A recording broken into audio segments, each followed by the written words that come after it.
Hi, I'm Victor. I'm actually a statistics major, but I'd like to share a little bit about Aristotle because his contributions have been so important to statistics and every other field I've studied. Anyone seeking to make a contribution to science, medicine, or engineering will have to pull ideas from multiple sources to find solutions to the challenges we face. Those ideas are usually scattered and often contradicting.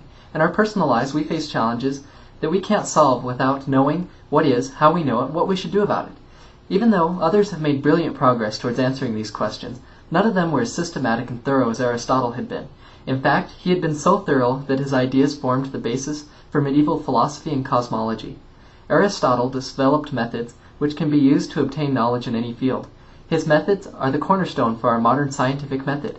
Many of his methods may seem intuitive to us. However, this is only because his methods evolved into modern debate, logic, set theory, mathematics, computer programming, circuitry, taxonomy, and nearly everything we do, which validates and organizes information. Aristotle's method for assessing truth, packaging it, and building upon it continues to form the basis for how we handle information. To Aristotle, the first information to assess is that which leads to theoretical wisdom. This kind of wisdom requires knowing the timeless, certain, and unchanging forms that drive the changing world we see in front of us. Plato, Aristotle's tutor, felt that those forms exist on their own, outside of our perceivable world.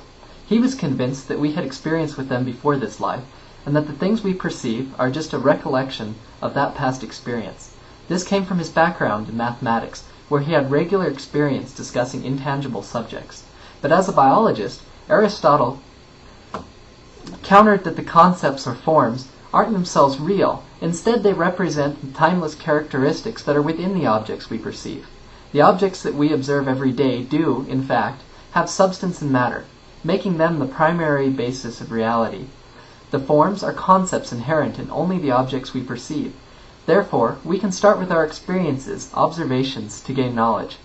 It can be difficult to identify the timeless principles within the changing and inconsistent things we experience.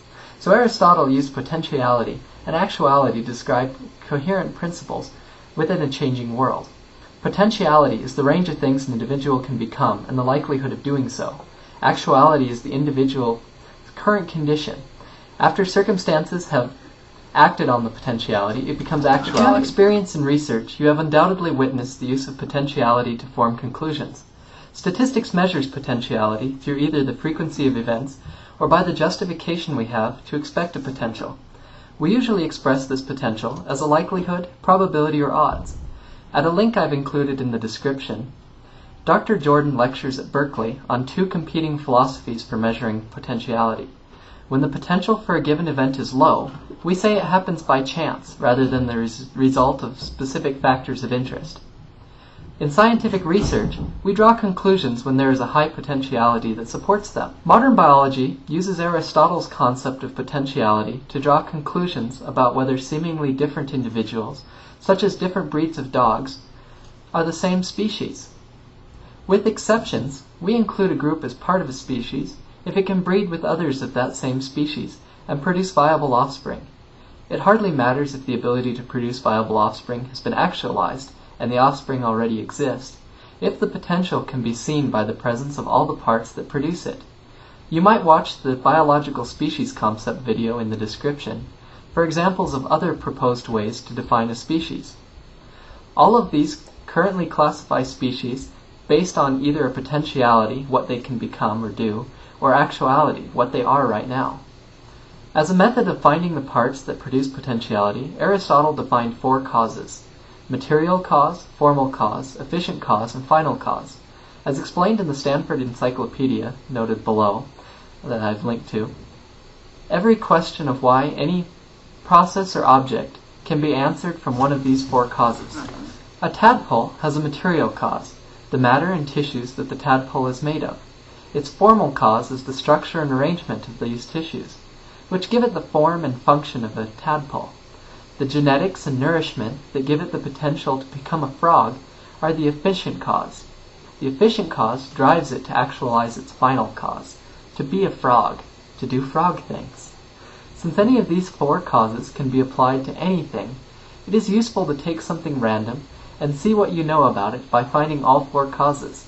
There is also a video with the link below that gives great examples of applying the four causes to cooking snickerdoodles.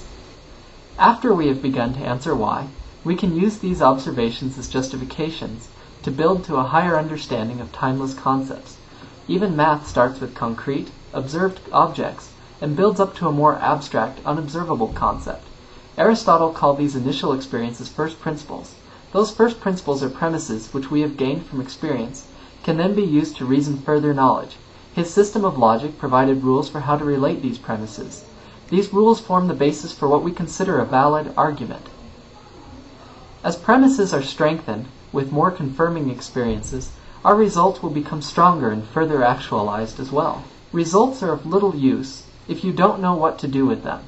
Aristotle taught to seek practical wisdom in addition to theoretical knowledge.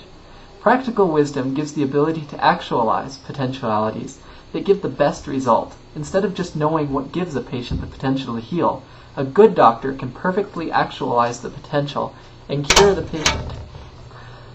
When we gain the appropriate practical wisdom, we can actualize any outcome we want and further actualize our own abilities. God is the single fully actualized and perfect thing in the universe. To Aristotle, God never changes or moves because change and action are always in response to need or desire of unfulfilled potential. Since God is fully actualized, he has neither needs nor desires. Instead, he contemplates the one thing that is perfect, his own existence.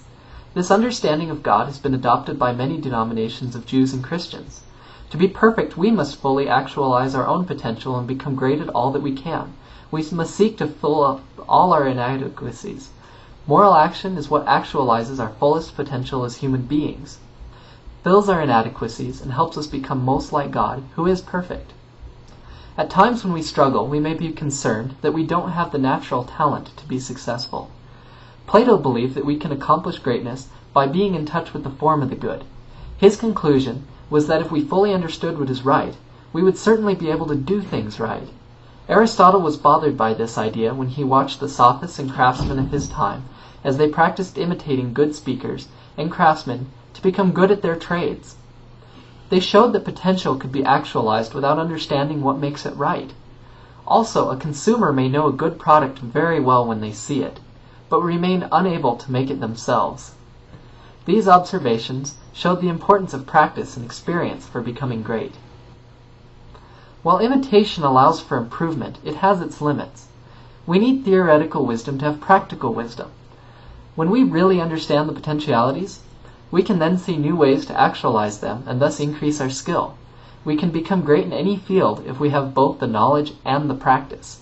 Aristotle reasoned that we have the potentiality to learn any skill that we want to be able to perform, if we just study and practice. In Aristotle's time, many would seek out sophists to teach them to be great speakers. With the other links below, I've included Practice Makes Perfect, Changing Your Communication Habits. This video describes how to use Aristotelian methods to become a great communicator and speaker. Aristotle's method of investigation and then practice makes an effective process for learning to communicate effectively. As mentioned in the video, it's all about your habits. Moral potentiality is about building good habits. As rational beings, our greatest potential is to be maximally rational. Thus, every choice should be based from rational, systematic thinking. A rational conclusion would be that every choice should bring about the greatest good for ourselves, which is also the greatest good for all. As we learn from experience and reason towards what constitutes good morals, we can then strive for moral choices.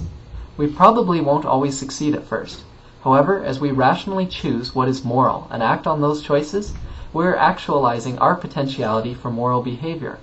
After this potentiality has been actualized repeatedly, it becomes a pattern of moral action. This pattern is a moral habit that guides future behavior and gives us greater moral potentiality. We then become more fully moral, doing the right thing, as our potentiality is actualized and perfected. Aristotle packaged information as a step towards perfecting himself. He sorted it by 3 fundamental questions of philosophy, which his predecessors Socrates and Plato worked to answer. What is? How do we know it? And how should we treat it?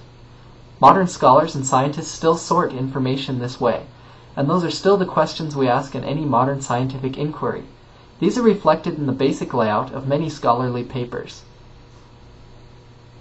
The results explain what is, the methods show how we know it, and the conclusion suggests what we do with it.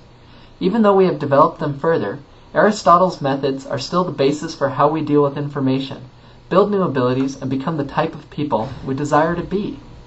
Thank you for allowing me to share these important things about Aristotle with you that have built up everything we desire to do and everything we desire to study.